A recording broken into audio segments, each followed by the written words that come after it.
മണിപ്പൂരിൽ സംഘർഷത്തിന് അയവില്ല. ഓരോ മണിക്കൂർ കഴിയുന്തോറും ജനങ്ങൾ വലിയ ആശങ്കയിൽ ആണ്. ഹോട്ടലുകളും മറ്റ് ഭക്ഷണ സാധനങ്ങൾ വിൽക്കുന്ന കടകളും പൂർണ്ണമായി അടച്ചത് ജനജീവിതത്തെ സാരമായി ബാധിച്ചിട്ടുണ്ട്. സ്ത്രീകൾ അക്രമങ്ങൾക്ക് ഇരയാകുന്ന സാഹചര്യം ആശങ്കയുണ്ടാക്കുന്നുണ്ട്. കേന്ദ്ര സുരക്ഷാ സേന മണിപ്പൂരിൽ തുടരുന്നുണ്ട്. സംസ്ഥാനത്ത് സമാധാനം പുനഃസ്ഥാപിക്കണമെന്നാണ് മണിപ്പൂർ ജനതയുടെ ആവശ്യം. മണിപ്പൂരിലെ ഇംഫാലിൽ നിന്ന് വിനീത വിജി തയ്യാറാക്കിയ റിപ്പോർട്ട് കാണാം. ഇനി മണിപ്പൂരിലെ ജനജീവിതം ഓരോ മണിക്കൂർ കഴിയും തോറും അവർക്ക് വലിയ ആശങ്ക തന്നെയാണുള്ളത്.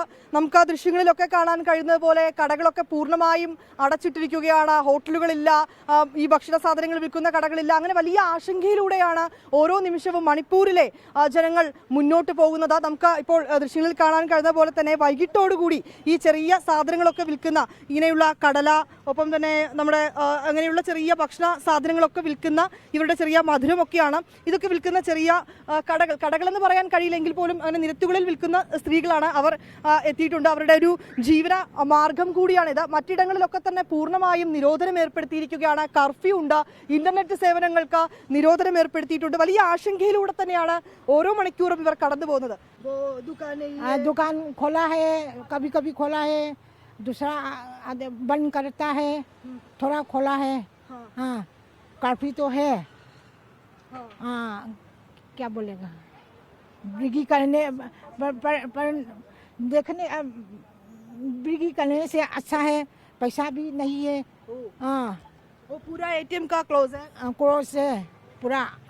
थोड़ा खोला है. बहुत कंफ्यूजन. हाँ, दिक्कत है.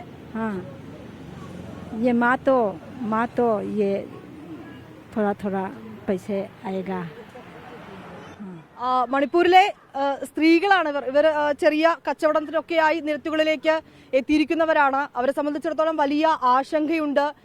കയ്യിൽ നേരത്തെ നമ്മളോട് സംസാരിച്ച അവർ പറഞ്ഞത് അവരുടെ കയ്യിൽ പണമില്ല. മറുവശത്ത് ഈ സംഘർഷവും ആക്രമണങ്ങളും ഒക്കെ ഇങ്ങനെ തുടരുന്നൊരു പശ്ചാത്തലമുണ്ട്. സ്ത്രീകളും കുട്ടികളും ഒക്കെ അതിന് ഇരയാകുന്നൊരു സാഹചര്യമുണ്ട്. എന്താണെങ്കിലും സമാധാനം പുനഃസ്ഥാപിക്കണം എന്നുള്ളത് തന്നെയാണ് പ്രധാനപ്പെട്ട ആവശ്യം. മറുവശത്ത് ഇങ്ങനെ കേന്ദ്രസേന അടക്കം എത്തി സമാധാനം പുനഃസ്ഥാപിക്കുന്നതിനും സുരക്ഷാ ക്രമീകരണങ്ങളും ഒക്കെ കൂടുതൽ ശക്തമാക്കുമ്പോഴും ഒരു വശത്ത് മണിപ്പൂർ ജനതയുടെ ജീവിതം അതിങ്ങനെ വളരെ ദുസ്സഹമായൊരു സാഹചര്യത്തിലൂടെ തന്നെയാണ് കടന്നു പോകുന്നത്. മണിപ്പൂരിലെ ഇംഫാലിൽ നിന്ന് ക്യാമറാമാൻ ജിജീന്ദ്രനൊപ്പം വിനീത വിജി, 24. എന്തൊക്കെ ജീവിതങ്ങളാണല്ലോ, എത്ര കാലങ്ങളായി ഈ ഒരു അവസ്ഥ മണിപ്പൂരിലെ ജനങ്ങൾ അനുഭവിക്കുന്നത്. എപ്പോഴാണൊരു സമ്പൂർണ്ണമായൊരു പ്രശ്നപരിഹാരം ഉണ്ടാവുക എന്ന് ചോദിച്ചു പോകുന്നു അറിയാതെ. എല്ലാ ദിവസവും സമാധാനമായി കിടന്നുറങ്ങാൻ എല്ലാ വ്യക്തികൾക്കും അവകാശമുണ്ട്. അത് ലോകത്തിന്റെ ഏത് ഭാഗത്താണെങ്കിലും അത് സാധിക്കട്ടെ എന്ന് വിചാരിക്കുന്നു.